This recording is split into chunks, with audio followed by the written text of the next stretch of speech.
Alright guys, and welcome back to the Don's channel. I am the Donfather, and I want to just start with saying I apologise to all my subscribers because I've not been doing my hashtag AFL car chat. This is kind of like a semi one here. It's hashtag AFL chair chat.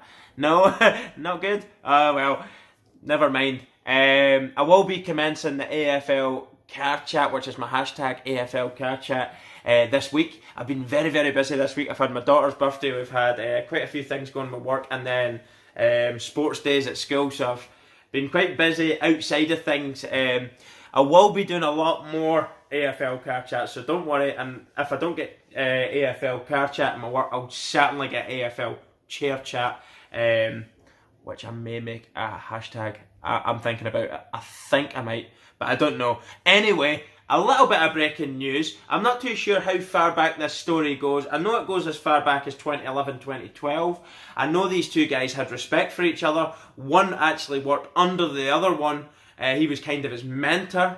I'm talking about the Collingwood coach, Nathan Buckley, and ex-Collingwood coach, head coach, Nick Malthouse. Nick Malthouse on Tuesday was inducted into the AFL Aussie Rules Hall of Fame. He's a bit of a legend in the sport. I don't know, Collingwood legend. I'm sure he's worked at other clubs as well. Nathan Buckley was his predecessor, became head coach in 2011-2012 when Nick Malthouse was supposed to be appointed as a director of coaches role. But the problem was Buckley wanted absolutely none of this at the time back then.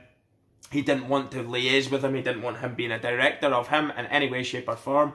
And when he tried to, Malthouse was trying to kind of direct other coaches on the team of Buckley, he says, absolutely no way, it's not going to happen. Do not talk to my coaches, etc. This forced Malthouse to say, look, how am I supposed to do a job as director of coaches if I'm not being allowed to? And this made the decision for him to resign from the position. So it's been a bit frosty over the years. I don't know exactly the ins and outs of what's been said in the past, etc., or how far back it's went. Was the relationship good? I do believe I read a quote from Buckley saying that what he's done in the sport he respects, blah blah blah, etc. So he does say that he is a good professional.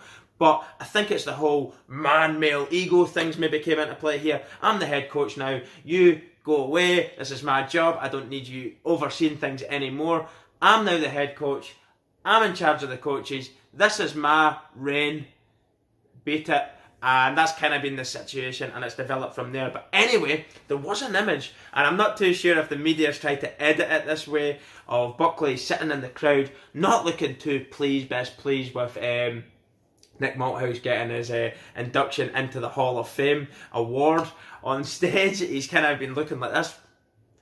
But they might have took a photo at a separate time where he's not really been thinking about what's going on, and they've made it look like, oh, look how angry he looks at this award. I don't know if that's been the case. However, the fire was fueled on Wednesday, today UK, Wednesday morning for me, when Nathan Buckley has just, as I say, we don't have a good relationship, bam bam bam. He's hit one with a few one-liners. I don't get on with this man. He never said really anything too bad other than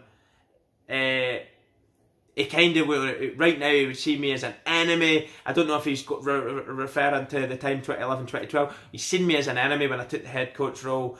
He's talking about Nick Malthouse seeing him as the enemy, and it's kind of stemmed from there. But anyway, quite an interesting story. It's the first time I've really heard of kind of like coach, ex-coach battles. So I thought I'd share it anyway on my chair chat. What do you make of it, Collingwood fans, and what do you make of it, AFL community? What's your take on the story? How far back does this feud go? What's been said in the past between these two guys? Is it just paper talk, or do they really not like each other? I did hear the interview on the radio this morning with Nathan Buckley. Yes, he did say he sees me as an enemy, etc. I've got no real time for him, basically. So I'll be interested to see what happens in the coming days. Will there be a response to what's been said on the radio from Nick Malthouse? Will he throw the next punch? Or is he just going to say, right, do you know what, he's entitled to his opinion and forget about it and ignore it and move on?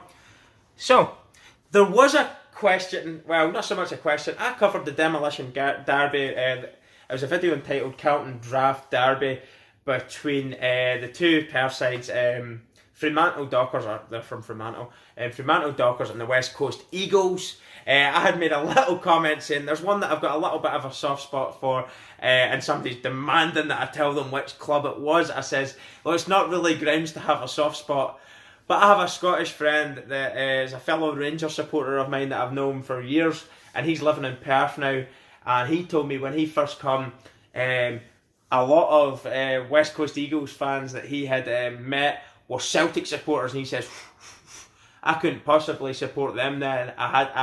So I decided I like the Fremantle Dockers. So he actually does follow the AFL himself, and he says, so it was an obvious decision. I says, yeah, it was a perfect decision then to make. It was made for you. So that's kind of a bit of a joke. There's no real link to me actually liking Fremantle Dockers. I do have an awful lot of subscribers and viewers that support Fremantle Dockers, so yeah, I respect them for that, and indeed I do have West Coast Eagles fans as well, so I respect them as well. It's just a little bit of fun, and I'm sure not all West Coast Eagles supporters support Celtic. Come on guys, what are you thinking? Support the red, white and blue, support the mighty, the famous Glasgow Rangers. Why wouldn't you? But anyway, just a bit of fun, just a passing comment. I have no real allegiance to either side. I have not as yet picked a side. I'm just loving this sport for what it is, a truly competitive sport. And I want to point out the one thing, I love the draft system where the players that become available get made available to the smaller clubs first, or the teams that aren't doing as well or maybe a lower budget, they get the choice of the players first. The ones that are coming through, maybe up through the youths or whatever, or pros that are coming available end of their contract. I don't know how it works, but anyway, I like this idea of trying to strengthen the playing field so it's evening it out across the board and everybody's got a chance of being competitive rather than the top sides taking the best players whenever they want with a bigger budget. I'm sure there is still a degree of it. They're able to offer higher pay, etc. But as I say, I like it a lot how they've set this up. Really good idea. So something I'd like to see brought into soccer, but I do not believe it will ever happen, as football's too far gone. It's mafia run near enough now, isn't it? I mean, there's payoffs. Everybody knows the things that have happened in FIFA, so I can't see it ever happening in this sport. But anyway, really enjoying the sport. Again, apologies for not bringing you AFL car chat. I'd like to ask now if there's anything anybody'd like to see me watching documentary wise or covering a player, not so much on a reaction video but on an AFL car chat. Do a bit of background research into a player and just talk about it. I did Ben Cousins recently, which was phenomenal. I also covered the like him, love him or hate him, he's like Marmite, or what is the other, we usually have got one as a Vegemite in Australia. It's kind of like Marmite in the UK. Love it or hate it, it's of course Mark Jackson, Wacko Jacko. Some people like him, some people don't. There's no denying he had quality and he was a personality, but he split opinion as to whether or not people liked him. But I covered him as well in the AFL car chat. So if people want to see me covering an individual player or something that's happened in AFL, they'd like to see me talk about it and give my opinion and take on it, past or present, doesn't really matter. I presume I can do a lot more research into things that have happened in the past. There's going to be more stories about it, so I can dig into a topic better from something that's happened in the past, as opposed to something that's happening and developing right now. We can always say, oh, developing story, but I could dig in and get more detail and probably give a better opinion on something from something that's maybe happened in the past, as I say. But I'm open to any suggestion. If anybody's got a player or an incident or something that's happened in the AFL that kind of shocked the community or the Aussie rules world, that would be great.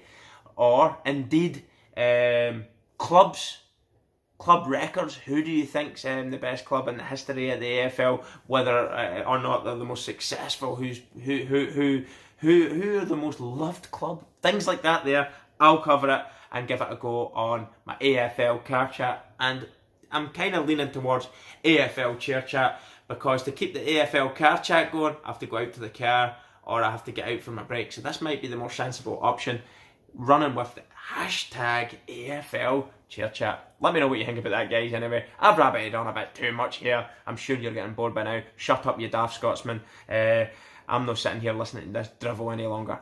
Anyway, thanks again, guys. I'll see you soon and bring you more of my hashtag AFL chair chat. Goodbye, guys. See ya.